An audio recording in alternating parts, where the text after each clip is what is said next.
Hello guys, আসসালামু আলাইকুম। আশা করি সবাই ভালো আছেন। তো আজকে কিন্তু আবার চলে এসেছি মেলায়। তো আপনারা অনেকেই কমেন্ট করেছিলেন যে মেলা কবে থেকে শুরু হবে, তো যার কারণে কিন্তু আসা।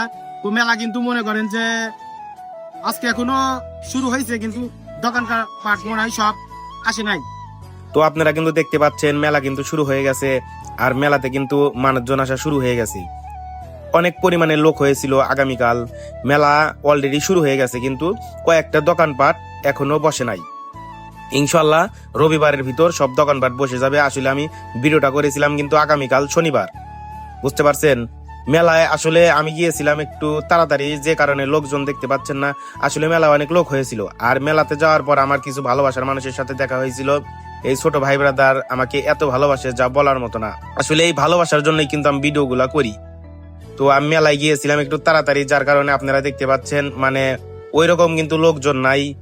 তো বিকেলের দিকে অনেক লোক হয়েছিল, আমি গিয়েছিলাম 3টায়, যার কারণে মানুষজন একটু কম ছিল। মেলা কিন্তু শুরু হয়ে গেছে, আপনারা চাইলে আসতে পারবেন। আসলে আমাদের বেলকুচিতে যে এত সুন্দর একটা মেলা হবে আমি কখনো ভাবি নাই। মানে অনেক ভালো লাগছে যে এই মেলাটা হচ্ছে। তো আপনারা যারা মেলায় আসতে চান অবশ্যই চলে আসতে পারেন, আর প্রতি শুক্রবারে আমি থাকবো ইনশাল্লাহ। আপনারা যারা বলেছিলেন যে মেলা কবে থেকে শুরু হবে, মেলা কিন্তু শুরু হয়ে গেছে। আপনারা এখন চলে আসতে পারেন। আর কথা হচ্ছে, এখানে কিন্তু 20 টাকা টিকিট। আর এই টিকিটটা হচ্ছে মনে করেন যে এই এই ঘেটে ঢোকা, এই মেলায় ঢোকার টিকিট, এটা হচ্ছে মানে হুন্ডা মুন্ডা যে পায় লটারি, ওই টিকিট, বুঝতে পারছেন। তো কথা হলো যে আপনারা এখন চলে আসতে পারেন। অনেকেই বলেছিলেন যে মেলার স্থান কোথায়। মেলার স্থান হচ্ছে জিদুরি চুয়ারচালা আদালত মাঠ। চালা থেকে আপনারা চালা গ্যারেজ থেকে ডাইরেক্ট ভ্যান আলাকে করলেই অবশ্যই নামা দেবে। তো সবাই সুস্থ থাকবেন, ভালো থাকবেন। আল্লাহ হাফেজ, আসসালামু আলাইকুম।